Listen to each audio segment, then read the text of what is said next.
Hey everybody, it's Steve, Real Progressives.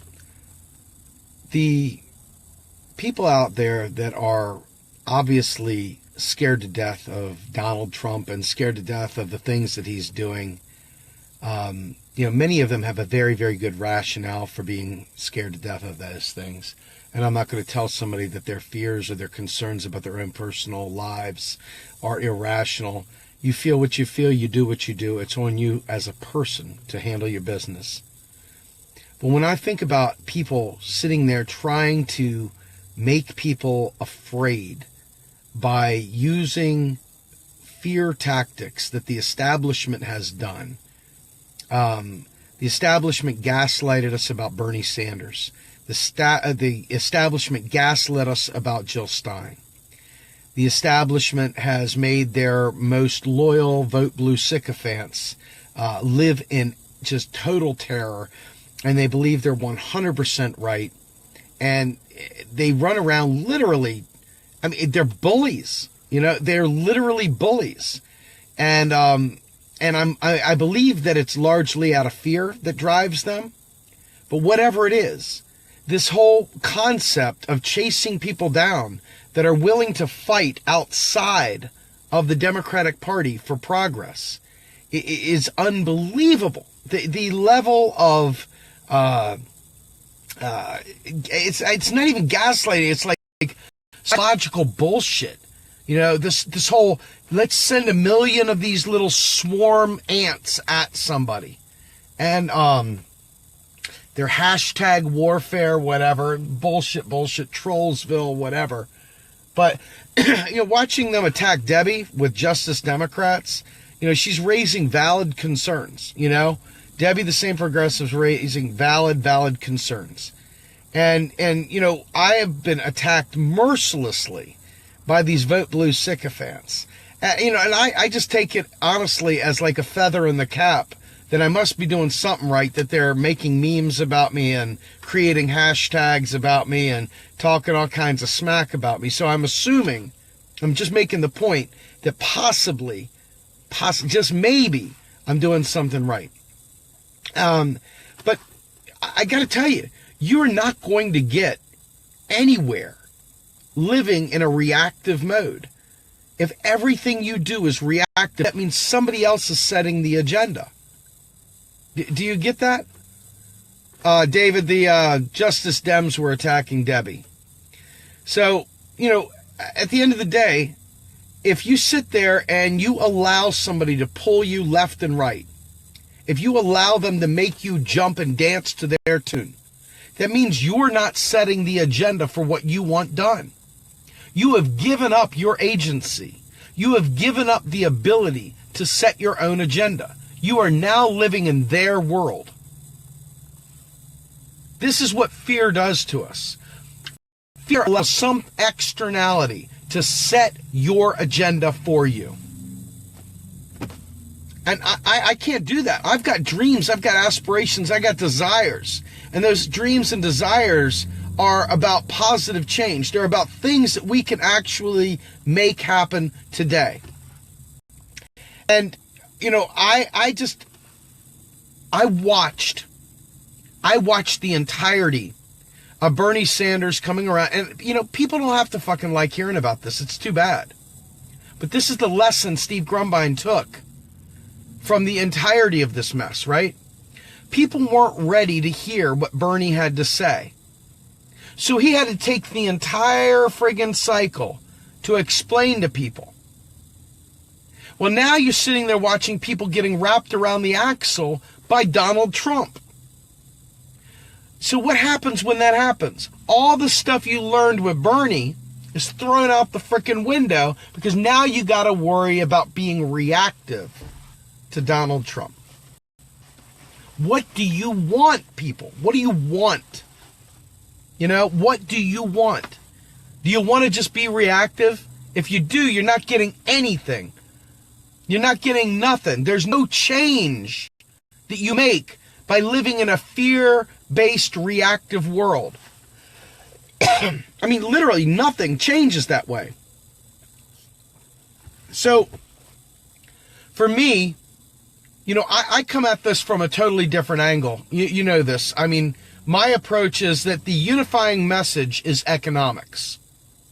My perspective is that once you explain to Republicans that their hard-earned tax dollars aren't paying for somebody's Obamacare or somebody's single payer, once you explain to them how taxation works and how federal financing works, and you can eliminate that whole idea of they're paying for somebody that they don't like, then all of a sudden you have a whole new set of things you can get done. Think about what I'm saying. This is not just an issue of, hey, we can do all these things. This is an issue of how do you sell it beyond the comfy confines of progressive politics? How do you expand our sphere of influence? Do you think being reactionary and fearful expands our sphere of influence? It does not. People would go where the power is. So where do you think they go? Do you think they go to the people reacting? Or do you think they go to the people that are setting the agenda? I'm an alpha, right? So I go wherever the fuck I want to go. But the reality is that people want to follow someone that has a clue. They want to follow the person that actually has a direction. They want to follow a movement that's taking you somewhere. Living in fear and reacting is not a movement. It's not a movement. It's like a bunch of gazelle on the Serengeti running from a lion. That's what it's like. I want to be a lion, but I want to be a good lion, man. I want to be the happy lion. I want to be a good one, I want to lead the pride somewhere meaningful. And I don't think that we get somewhere by just being scared and bouncing from here to there. I just don't. Excuse my tickle. I got a little cough going on here. So when I was watching Debbie get pounded on by saying the points that she was making, Debbie's got a post-partisan approach to things. Okay? Now, I know economics. So for me, it's not partisan. It's just reality-based, right? So when I tell you something about economics, this is not necessarily a dialogue all the time, right? Sometimes I'm just telling you how it is. And so in this case, when you look at how we expand our reach in a positive manner so that we can actually get somewhere, it comes from a confidence by knowing what's going on. It comes with a confidence that you have an agenda. You're not just reacting. If you're only reacting, there's nothing that you're ever going to see change. I mean, seriously. And I think, like I said, the unifying factor, let's look at it. I was at an anti-Trump rally earlier with a lot of people that are progressives, and there was a lot of people that were the blues. And they are unified in standing in solidarity and standing for, immigrants, refugees, you name it. So as people that really want to make those changes, you ask yourself, why is it that immigrants are in the crosshairs of the GOP right now? And I'm telling you, I said this a couple days ago, I'll say it again. It comes down to economics. These people really believe that they're getting their lunch taken by some immigrant. They think that their livelihood is being stifled by a bunch of immigrants. So we sit there and we explain to them that our federal government is the real enemy here, and it's not the government per se, it's the people in the government, right? When they are not spending into the economy, then it becomes a friggin', dog-eat-dog world out there. And then all of a sudden you've got the Rand Pauls and the Ayn Rands and all the other makers and takers crap coming into play. The rich get richer because money always goes up. And the poor get poorer because there's no more money coming into the bottom. So there's your reason. I'm telling you right now, there is 90% of the reason you've got an immigrant issue in this country. Why they don't like the immigrants is because they really fear them taking their jobs. They fear them taking their ability to make money to survive. It's a real thing, but it's a fear-based thing. Once again, fear-based thing. And as I started this off, I'm not here to tell people that they're wrong about being afraid. You know what I'm saying? Everybody has a right, but should not dictate our policies, right? So what should our policy for immigration be? Well, first of all, we need to make sure people understand that their hard-earned tax dollars aren't paying for them.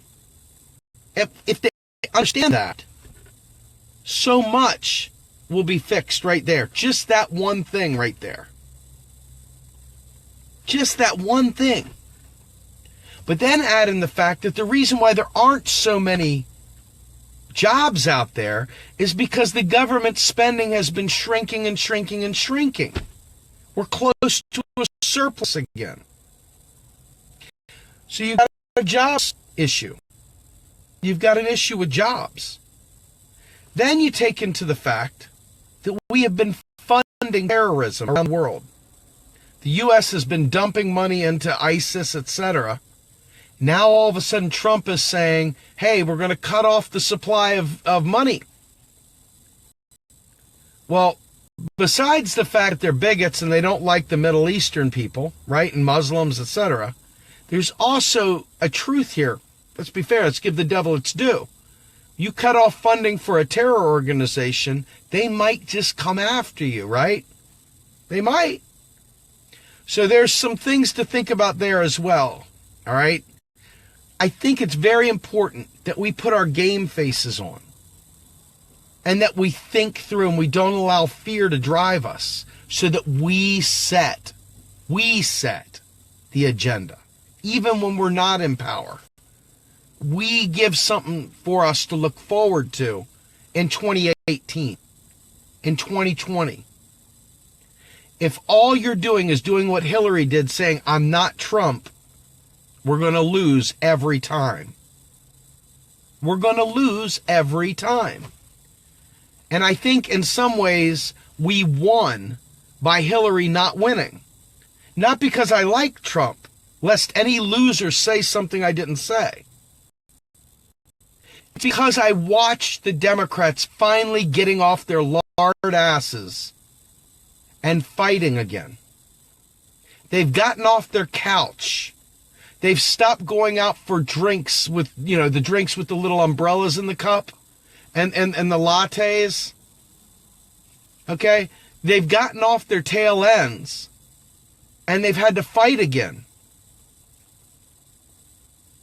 So I'm here to embrace those people.